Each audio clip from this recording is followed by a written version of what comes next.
Bonjour, bonsoir à toutes et à tous. Merci d'être avec nous. Bienvenue, mesdames, messieurs, dans cette nouvelle édition des formations à la une de l'actualité haïtienne. L'organisation baptisée Maison de la Diaspora se positionne en faveur d'un dialogue constructif entre tous les acteurs et la mise en place d'un gouvernement de consensus en vue de résoudre la crise. Le réseau national de défense des droits humains RNDDH condamne une fois de plus les 4 viols collectifs de son victime, 13 femmes détenues à la prison civile des Gonaïves lors d'une tentative d'évasion le 7 novembre dernier. Le taux des enfants vivant en domesticité augmente de façon accélérée dans le pays. Réseau de la crise, s'alarme la structure appelée Réseau Si Vivant Reste Avec. Radio Sans Fin RSF a soufflé vendredi sa première bougie, l'occasion pour responsables et employés de réaffirmer leur engagement à œuvrer au bénéfice de la communauté haïtienne. Et puis dans l'actualité internationale, Donald Trump pessimiste quant à l'approbation par les démocrates du Congrès du nouvel accord de libre-échange nord-américain signé l'an dernier avec le Canada et le Mexique. La fin de la publicité politique, Stuart Couder prend en fait effet aujourd'hui une décision visant notamment à lutter contre les fake news. Voilà, mesdames, messieurs, pour l'essentiel de cette édition. Restez avec nous. Ces titres et tant d'autres aussi en développer tout de suite. Si vous voulez assurer vie, nous ne sommes pas de la tête.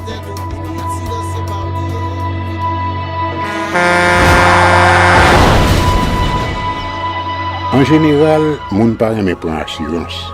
Yo considéré que son l'argent rejeté. Et pourtant, l'argent assurance te doué dans budget ou à côté l'argent caille avec l'argent mangé. Li là pour les deux ou traverser un mauvais pas.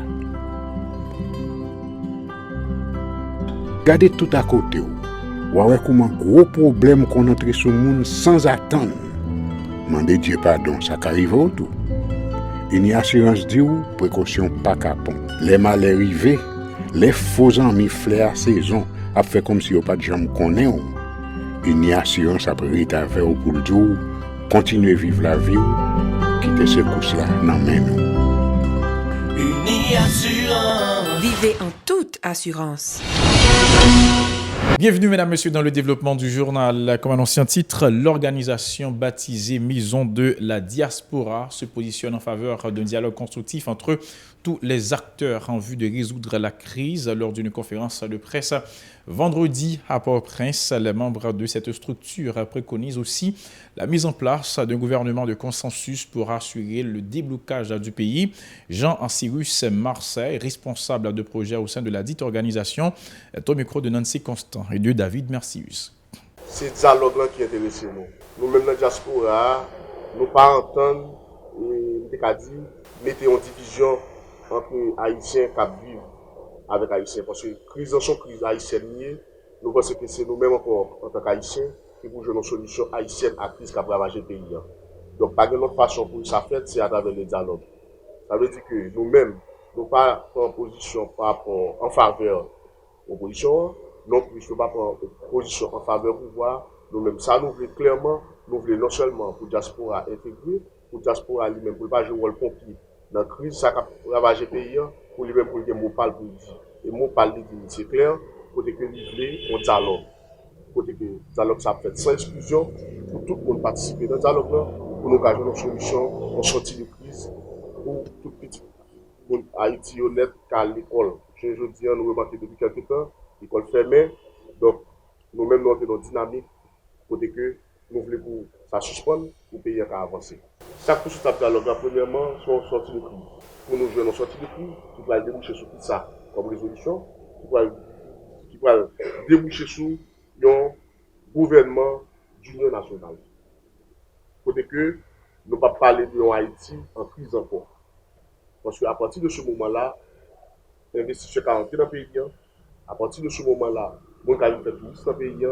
À partir de ce moment-là, nous avons vu des investisseurs qui ont entré dans le pays. Parce que ça nous besoin d'une stabilité pour tout le monde qui a on l'a vu dans le pays. Nous avons une sécurité rétablie, etc. Donc sans gouvernement, ça va pas me faire.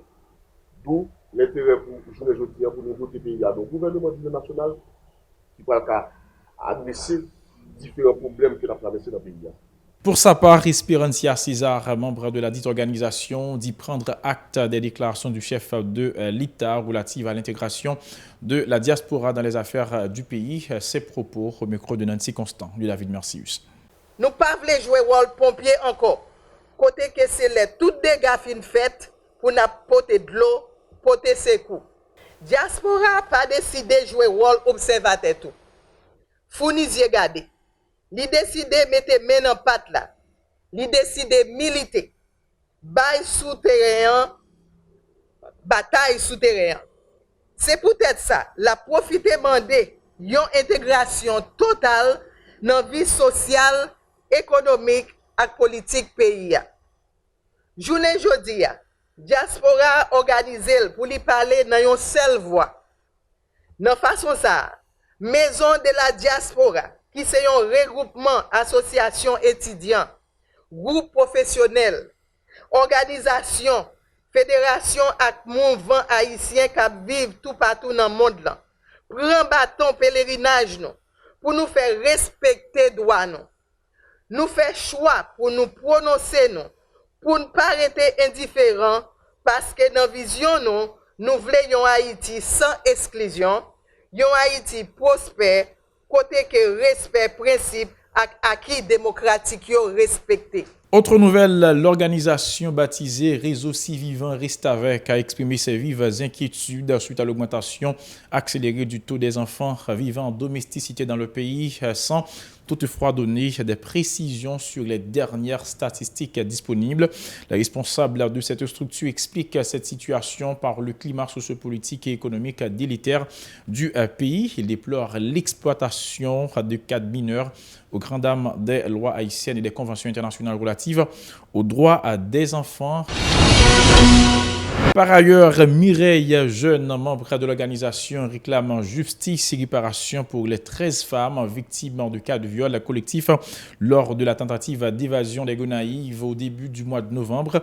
La militante des droits humains dénonce en outre un autre cas de viol collectif enregistré la semaine dernière dans la localité de Canaan, lorsque les victimes ne faisaient que passer sur la route nationale numéro 1. Ces déclarations. Jusqu'à présent, par rapport à suivi, ça ne dit c'est que je n'ai jeté en prison civile pour c'est en prison qui est affectée dans la mesure où pas de prisonnier pendant la parole là qui là-dedans. Il fait un dispatching de tout prisonnier honnête et ni détenu qui était agressé, mesdames et tout. Et faut qu'on dise tout que en raison de mutinerie, il y a 4 cellules qui sont endommagées. Donc peut-être que c'est une raison qui fait que il a décidé de désaffecter prison. Nous pas connaître c'est de manière momentanée. Information que nous avons, première information, c'est que et déjà mineur 15 ans, il clairement dit que c'est 5 garçons qui violent. C'est 10 mesdames qui confirment non que ils ont violé. Il y a 2 qui disent même pas violé. Il y a une qui dit oui, il pas violé parce que t'es un matelas qui mouillé dans cellule il est caché en bas matelas donc agresseur il pas trouvé lui et il y a l'autre là lui même qui seulement dit non, il pas violé. De toute façon, viol en prison pas qu'à peine tout. Peine non, c'est rester en prison, c'est lui même qui peine, c'est privation de liberté à peine.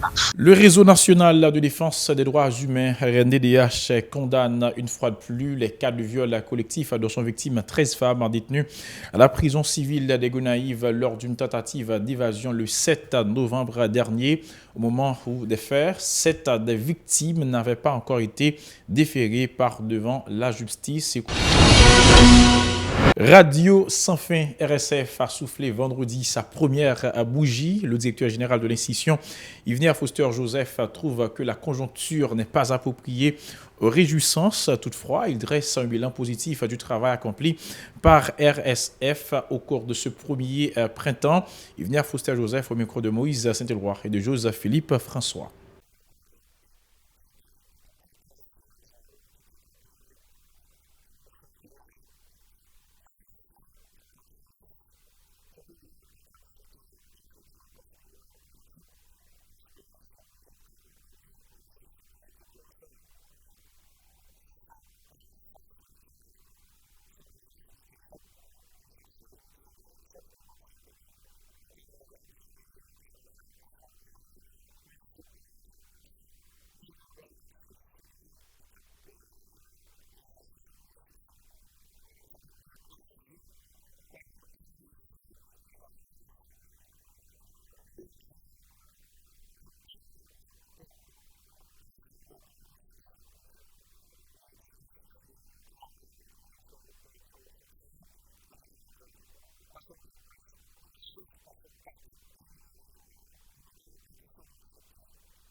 À l'occasion, Murtide Joseph et Marc Stanley Léveillé, 2 employés de ce média, se félicitent de l'accueil que lui a réservé la communauté. Ils promettent de continuer à œuvrer en vue de satisfaire l'auditoire. Marc Stanley Léveillé et Murtide Joseph, toujours au micro de Moïse Saint-Elroy et de Joseph-Philippe François.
Coup d'œil à présent dans l'actualité internationale, nous allons nous rendre directement aux États-Unis d'Amérique où le président américain Donald Trump a déclaré vendredi qu'il ne croyait pas que les démocrates du Congrès approuveraient le nouvel accord de libre-échange nord-américain signé l'an dernier avec le Canada et le Mexique et qui attend toujours le feu vert du Congrès américain.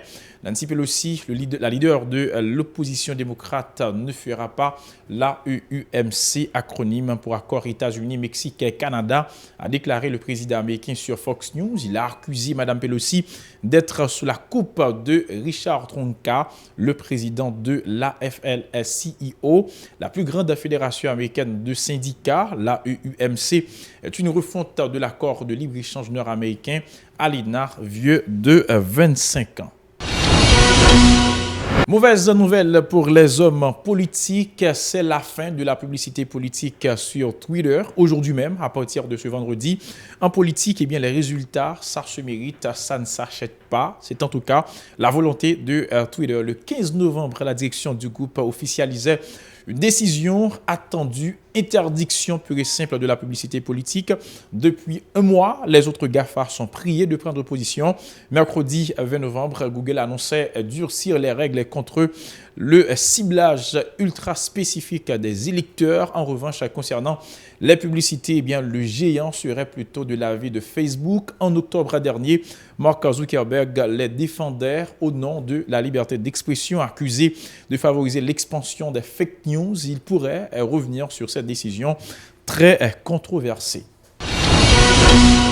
Voilà, mesdames, messieurs, pour l'essentiel de cette édition d'information. Merci à vous qui l'avez suivi. N'oubliez pas que vous pouvez continuer à nous suivre via notre page Facebook, Twitter, Instagram ou encore sur radio-télévision pacifique.com. Si vous avez les chaînes Télé Haïti, New TV, vous pouvez nous suivre sur la chaîne 54, Cable Bahamas. Si vous êtes à Bahamas Nassau, sur la chaîne 384. Restez avec nous pour la suite de notre programmation.